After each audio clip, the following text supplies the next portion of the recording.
ویسے جناب اسپیکر میاں نواز شریف صاحب نے جو شعر کہا ہے بڑا برموقع اور بڑا برمحل کہا ہے، لیکن ذرا تھوڑا سا وزن کو ذرا خیال رکھنا ہوتا ہے شعر کے اندر۔ زہر بھی دیتے ہیں کہتے ہیں کہ پینا ہوگا، اس میں تو نہیں لگانا ورنہ شعر کا بیڑا غرق ہو جاتا ہے۔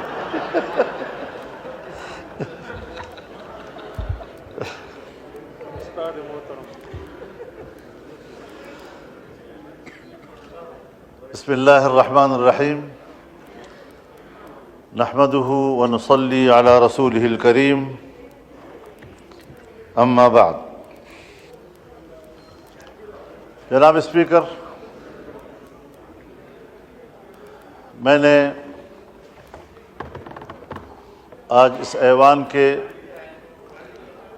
سینئرز کی باتیں سنی، اس میں حقائق بھی تھے، تنقید بھی تھی، کچھ تلخی کا پہلو بھی تھا، لیکن میری گفتگو تنقید کے بدلے تنقید پر مبنی نہیں ہوگی، بلکہ تعریف کے بدلے تعریف پر مبنی ہوگی۔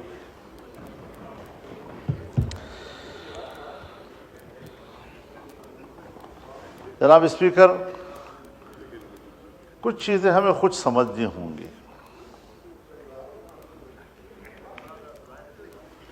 آج ہم جس موضوع پہ بات کرنے کے لیے بیٹھے ہیں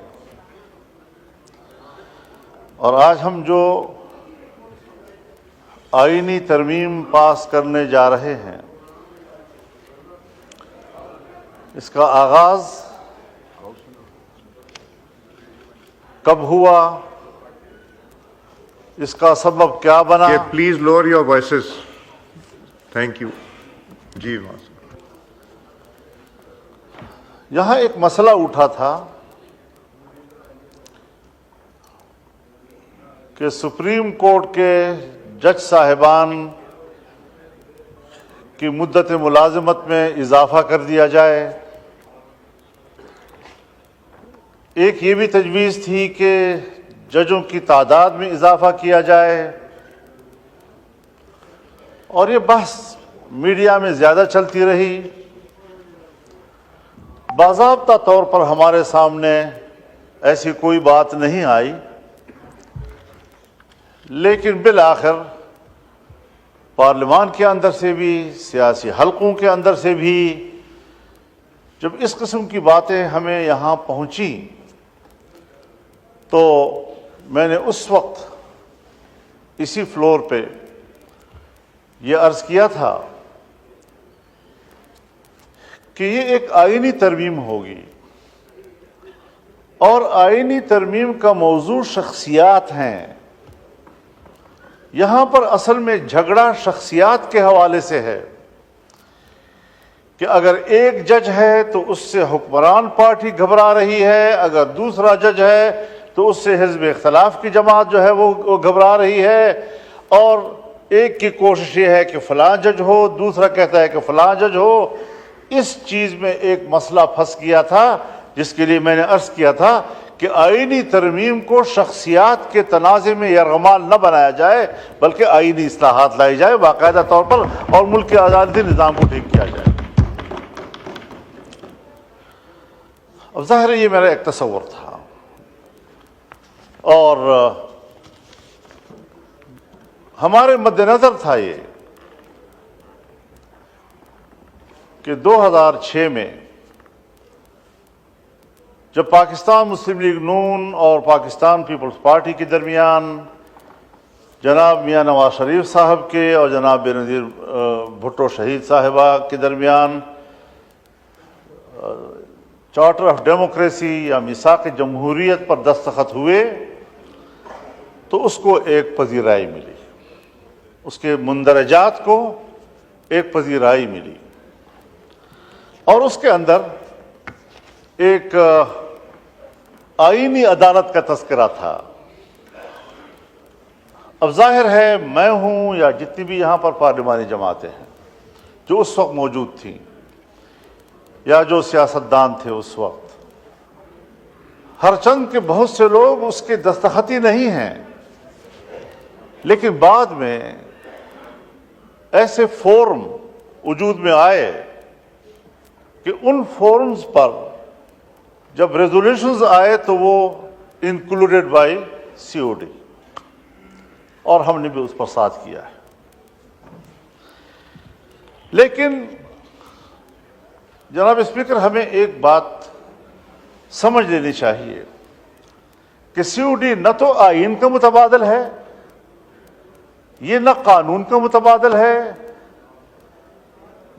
یہ محض ایک اخلاقی معاہدہ ہے۔ ملک کے نظام کو بہتر کرنے کے لیے ہم اس سوچ پہ اتفاق کرتے ہیں، اور اپنے سیاسی اور جمہوری سفر میں جہاں ہمیں کوئی مشکل درپیش آئے گی تو ہم اس باہمی اخلاقی معاہدے سے رہنمائی حاصل کریں گے۔ اگر کہیں پر اس کا آئین سے تصادم ہو تو ظاہر ہے کہ پھر آئین پہ عمل ہوگا، لیکن اگر ہمارے پاس 2/3 اکثریت حاصل ہو کسی بھی پارٹی کے پاس، اور وہ اس COD کے اندر مندرجہ کسی معاہدے کے شق کے حوالے سے تبدیلی لانا چاہے تو لا سکتے ہیں، لیکن آئین مقدم ہوگا، اس میں تو کوئی شک نہیں ہے۔ جناب اسپیکر، جب بات آئین کی آئے گی تو آئین میری نظر میں، بلکہ آپ سب دوستوں کی نظر میں، اس کی حیثیت ایک میثاق ملی کی ہے۔ یہ پاکستان کے ہر شہری کے درمیان ایک عمرانی معاہدے کی حیثیت رکھتا ہے، اور قوم کے بیچ میں، صوبوں کے بیچ میں، طبقوں کے بیچ میں، قومیتوں کے بیچ میں اگر کوئی کمٹمنٹ ہے تو وہ اس آئین کی بنیاد پر ہے، اس کی اساس پر ہم پاکستانی ہیں، اس کے اساس پر ہم پاکستان کے ساتھ ایک عہد و پیمان رکھتے ہیں۔ اس تصور کو سامنے رکھتے ہوئے آئین کی اہمیت کو ہمیں سمجھنا ہوگا۔ آئین ایک مستحکم دستاویز ہوتی ہے، اور جو دستاویز جتنی مستحکم ہو اتنا ہی اس کے اندر ترمیم و تغیر کرنا بھی ذرا مشکل ہوتا ہے۔ ہم سادہ اکثریت سے قانون پاس کر لیتے ہیں، لیکن آئین میں تبدیلی ہمیں 2/3 اکثریت سے کرنی ہوتی ہے۔ اگر ہم عذر شریعت دیکھ لیں، کتاب اللہ پوری امت کا سب سے زیادہ مستحکم دستاویز ہے۔ کسی کا مجال ہے کہ اس کے اندر ایک لفظ کا آگے پیچھے کر لے، زبر زیر کی تبدیلی کر دیں؟ کسی پیغمبر تک کو بھی اجازت نہیں۔ جتنا وہ مستحکم دستاویز ہے اتنی ہی اس کے اندر استحکام پایا جائے گا، اس میں تغیر اور تبدل نہیں ہوگا۔ ہم انسانی قوانین، انسانی ضابطوں کی بنیاد پر بھی اسی اصول کو لیتے ہیں کہ اگر ہمارے سامنے کوئی مستحکم دستاویز ہے تو اس میں تغیر و تبدل ذرا مشکل کام ہوتا ہے، اور اگر عام قانون ہے تو اس میں تبدیلی جو ہے اس کے لیے نسبتاً آسان ہوتی ہے۔ ہم ذرا آئین کی بھی تاریخ دیکھ لیں، اور ہم ذرا آئینی ترامیم کی بھی تاریخ لے لیتے ہیں۔ میں ان متنازع ترامیم کی بات نہیں کرتا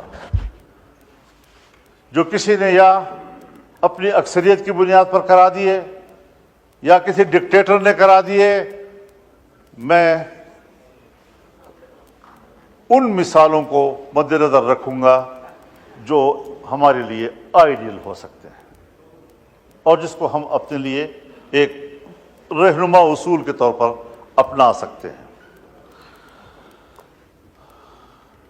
جیسے کہ میرے عزیز گرامی بلاول بھٹو صاحب نے اس کا ذکر بھی کیا، اور میں بھی بڑے فراخ دلی کے ساتھ آج کی اس آئینی ترمیم کو آخری شکل دینے میں ان کی بھرپور کاوشوں کو خراج تحسین پیش کرتا ہوں۔ میں جہاں اپنے برخوردار جناب بلاول بھٹو صاحب کی کوششوں کو خراج تحسین پیش کرتا ہوں، میں جناب میاں نواز شریف صاحب جناب شہباز شریف صاحب، جناب نذیر تارڑ صاحب، جناب اسحاق ڈار صاحب، اور یقیناً ان کاوشوں میں میرے ساتھ پاکستان تحریک انصاف بھی شامل رہی ہے۔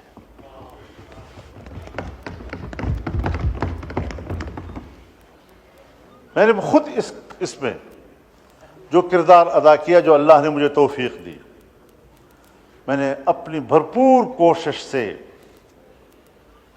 ایک متفقہ آئینی ترمیم بنانے میں محنت کی اور کوشش کی، اور اللہ کے فضل و کرم سے اللہ نے مجھے اس میں کامیاب کیا ہے۔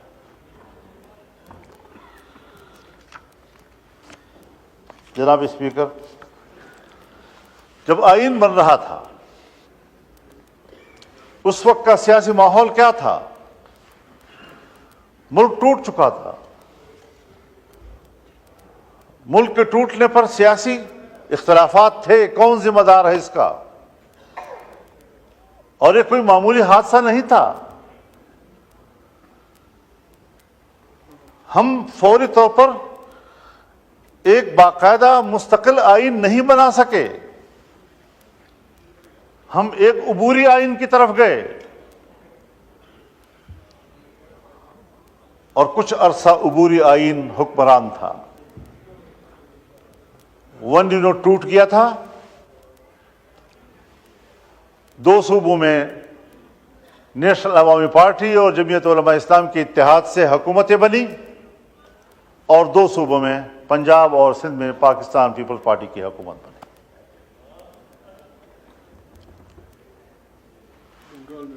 ایسے وقت میں جبکہ بلوچستان اسمبلی کو توڑ دیا گیا، اور جس پر احتجاج کرتے ہوئے میرے والد صاحب جو اس وقت صوبہ سرحد کے ون یونٹ کے بعد پہلے وزیر اعلیٰ تھے، انہوں نے احتجاجاً استعفیٰ دے دیا، اور 9 مہینے سے زیادہ ان حکومتوں کی عمر نہیں رہی۔ اب ظاہر ہے کہ یہی چیزیں سیاسی ماحول میں شدت پیدا کرتی ہیں، اور اس شدت کے ماحول میں یہ تمام قیادت بیٹھی، جس میں خان عبدالولی خان موجود تھے، جس میں میرے والد مولانا مفتی محمود موجود تھے، جس میں پروفیسر غفور احمد موجود تھے، جس میں مولانا شاہ احمد نورانی موجود تھے، جس میں چودھری ظہور الہی موجود تھے، جس میں محمود علی قصوری موجود تھے، جس میں غوث بخش بدنجو موجود تھے۔ ان تمام اکابرین نے جناب ذوالفقار علی بھٹو اور ان کی جماعت کے ساتھ بیٹھ کر سن 73 کے آئین پر دستخط کیے، ایک متفقہ آئین اس قوم کو عطا کیا۔ بکھرے ہوئے سیاسی ماحول میں انہوں نے جس ذمہ داری اور بالغ نظری کا مظاہرہ کیا، وہ ہمارے لیے آج ایک مثال ہے، مشعل راہ ہے، اور ہمارا فرض ہے کہ ہم ان کو ایک اچھے مثال کے طور پر پیش کر کے اس کی پیروی کریں۔ جناب اسپیکر، یہ بڑے لوگ تھے، اب وہ نہیں ہیں۔ اب ہم جیسے ناکارہ لوگ بھی بڑے کہلاتے ہیں۔ مجھ سے عمر میں بھی بڑے ہیں، مجھ سے تجربے میں بھی بڑے ہیں۔ خواجہ صاحب پھر بھی مجھے وہ بزرگ کہتے ہیں۔ ابھی میں جوان ہوں، بزرگ نہیں ہوں۔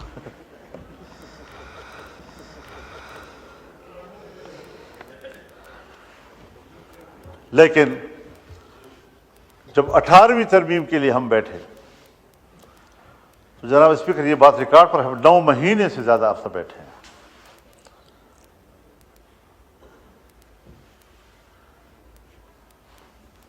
میاں رضا ربانی صاحب اس کی چیئر کر رہے تھے، ہمارے اسحاق ڈار صاحب اس میں موجود تھے، فاروق ستار صاحب اس میں موجود تھے، ان کے ساتھ ان کی ٹیمیں موجود تھیں، اور ہم نے 9 مہینے گزار کر ماضی کے تمام خرابیوں کو آئین سے نکالنے کے لیے کام کیا۔ ہم متفقہ نتیجے پر پہنچے، اور اس میں بھی کوئی شک نہیں ہے کہ عدلیہ کے حوالے سے اس وقت ججز کے تعین کے لیے پارلیمنٹ کو ایک کردار دیا گیا، لیکن بہت جلدی ہی 19ویں ترمیم کے ذریعے سے وہ واپس لے لیا گیا۔ میں آج پھر یہ کہنا چاہتا ہوں کہ ہمیں اپنا محاسبہ کرنا چاہیے، اس پارلیمنٹ کو اپنا محاسبہ کرنا چاہیے، اس ایوان کو اپنا محاسبہ کرنا چاہیے، اور زعماء قوم جو اس کے پہلے میرے ساتھ اجلاسوں میں اکٹھے بیٹھتے رہے ہیں، اور جنرل ضیاء الحق کے زمانے سے لے کر آج تک ہم مسلسل جدوجہد میں ایک دوسرے کے ساتھ رہے ہیں، میں ان کے سامنے یہ سوال رکھتا تھا کہ جنرل ضیاء الحق کے زمانے سے ہم جمہوریت کی بات کرتے ہیں، جمہوریت کی جنگ لڑتے ہیں، جمہوریت کو طاقتور بناتے ہیں، لیکن عملاً آمرانہ قوتیں مضبوط ہوئی ہیں اور جمہوریت کمزور ہوئی ہے۔ کیا کبھی ہم اس پر سوچیں گے؟ کیا بطور ایک سیاسی کارکن کہ ہم نے ایک دن اس پر غور کرنا ہے؟ جناب اسپیکر، میں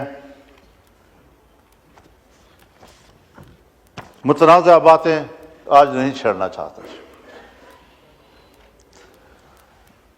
اس آئین کے ترمیم کے حوالے سے پہلے مسودہ اور آج جس جگہ پر وہ پہنچ رہا ہے، اس میں فرق خود واضح ہے، اور اس پر ہر شخص خود تبصرہ کر سکتا ہے۔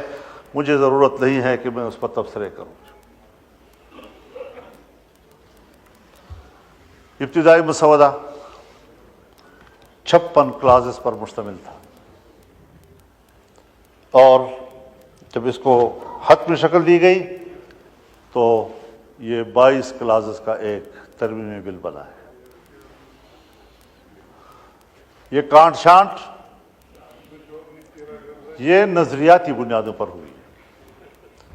ایسی چیزیں اس میں موجود تھیں کہ جس میں ہم جمہوری لوگ، پارلیمانی لوگ جمہوریت کو مستحکم کرنے کے دعوے کے ساتھ جمہوریت کا قتل کر رہے تھے۔ معافی چاہتا ہوں، میں آپ کے ساتھ برابر کا شریک ہوں۔ خطائیں اگر ہماری ہیں وہ ایسی نہیں ہیں کہ ہم ایک دوسرے کو الزام دیتے رہیں۔ آج اگر پاکستان تحریک انصاف کے ساتھی شکایت کر رہے ہیں، ان کا لیڈر جیل میں اس حالت میں ہے، اور چونکہ کل ہی آپ ملاقات کر چکے ہیں، ملاقات کر کے بھی آئے ہیں، تو اس ملاقات کی فوری خبر جو ان کی طرف سے آئی وہ واقعی قابل قبول نہیں ہو سکتی۔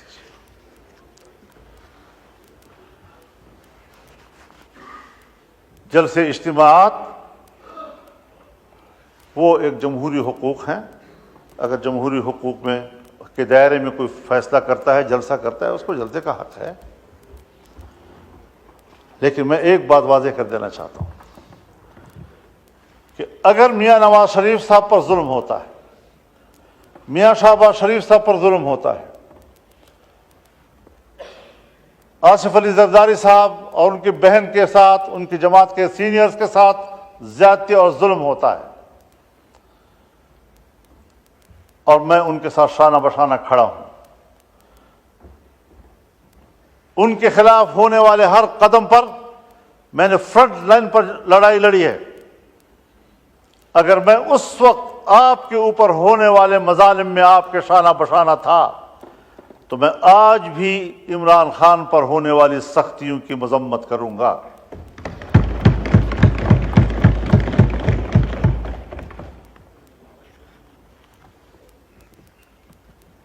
اس میں کوئی شک نہیں ہے کہ ایسے حالات پیدا کیے گئے کہ اپوزیشن تقسیم ہو جائے، لیکن میں نے نہ حکومت اور اپوزیشن کو تقسیم ہونے دیا ہے، اور نہ اپوزیشن کو آپس میں تقسیم ہونے دیا ہے، اور نہ پیپلز پارٹی اور مسلم لیگ کو آپس میں تقسیم ہونے دیا ہے۔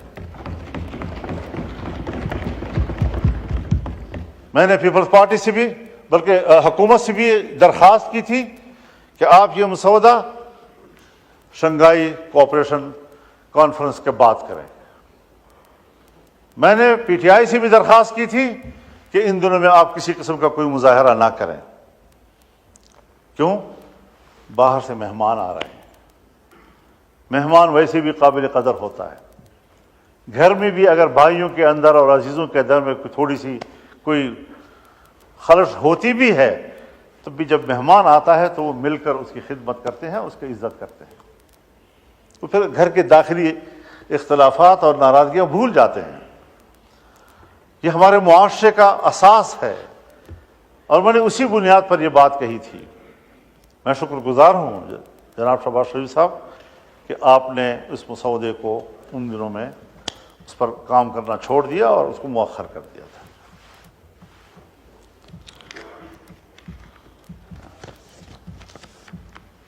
ان کاوشوں سے اور ان تبدیلیوں سے اس آئینی ترمیم کا جو مفہوم اور جس کا تصور تھا وہ مکمل تبدیل ہو گیا. ابتدائی مسودے کا تصور بالکل مختلف تھا اور اب جو چیز ہم پاس کر رہے ہیں اس کا تصور اس سے بالکل مختلف ہے. اور اس صورت میں ہمیں کسی قیمت پر قابل قبول نہیں تھا اور آج ہم متفقہ طور پر اس کو دستاویز بنا کر اسمبلی سے پاس کرانا چاہتے ہیں, پارلیمنٹ سے پاس کرانا چاہتے ہیں.